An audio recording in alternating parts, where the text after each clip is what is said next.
Hello and welcome back to Fire Emblem: The Last Promise 0% Growth Slow Turn Count playthrough. This video will be tackling Chapter 6.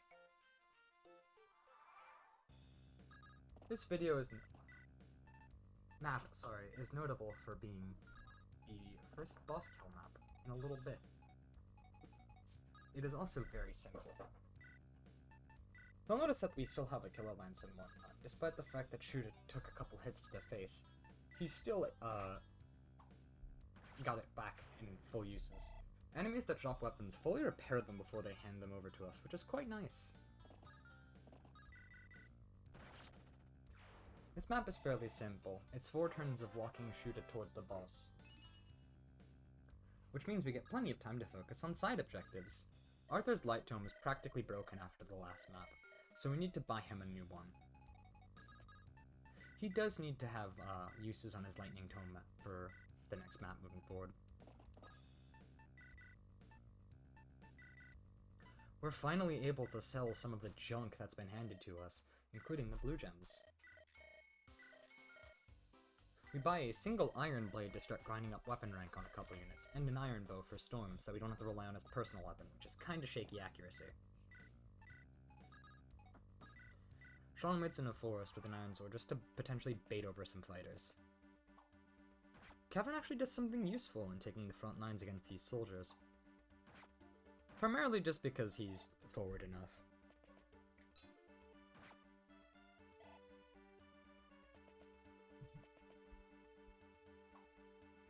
Inanna needs to dodge one of the attacks that goes towards her in the semi-phase, but the odds of that happening are pretty high.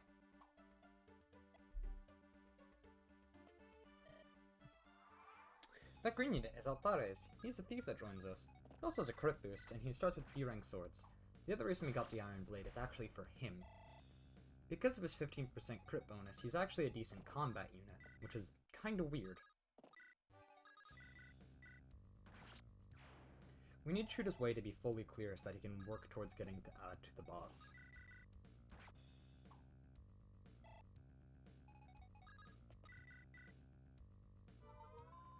Tomiko's heal on Storm is just so that he survives if he is to get hit a couple of times.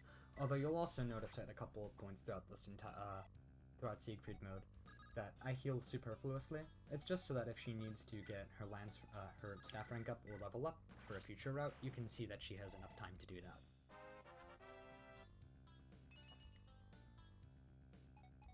We also use the Iron Blade for Al, just because it is higher power.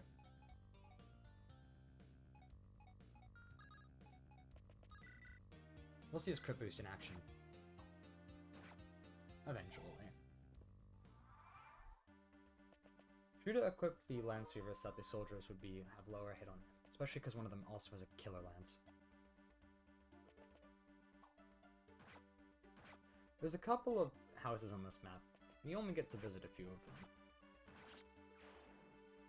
One of them contains an Axe Reaver, but we don't care about that. Inanna doesn't have a lance rank to use it. The only unit with C rank lances we have at the moment is Siegfried. However, he can just use swords, so there's no reason to have him use Axe Reaver instead. This is the Killer Lance Soldier.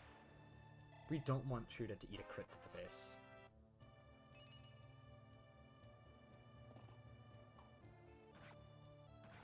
I mentioned it before, but his level kinda does matter. He does promote for one map in particular in Anakin mode. I also mentioned that in the description of Chapter 3.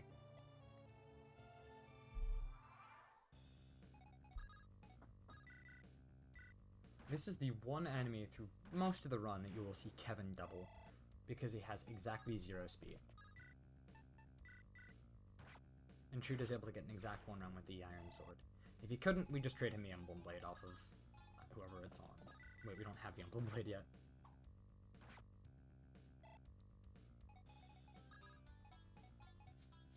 This kill is mostly superfluous for Inanna. It just means she has a slightly easier enemy phase to survive.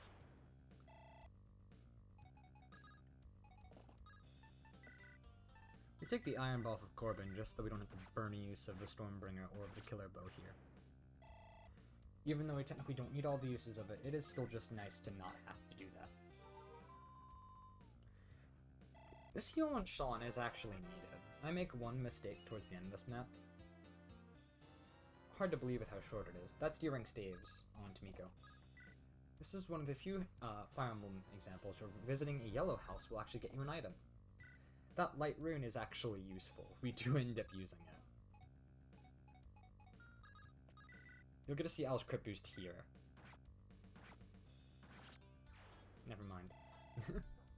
It does show up in the next map, though, I promise.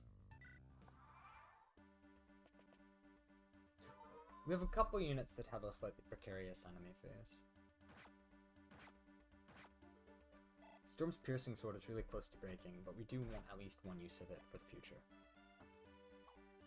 It's unfortunate that Armor Knight gets in the way of Shuuda, because he needs to be able to kill the boss.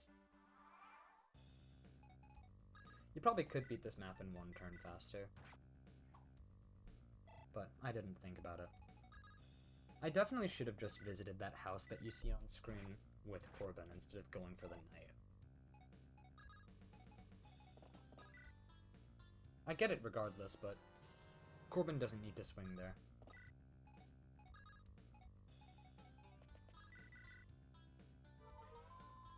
Thankfully, we have a way of dealing with that Armor Knight.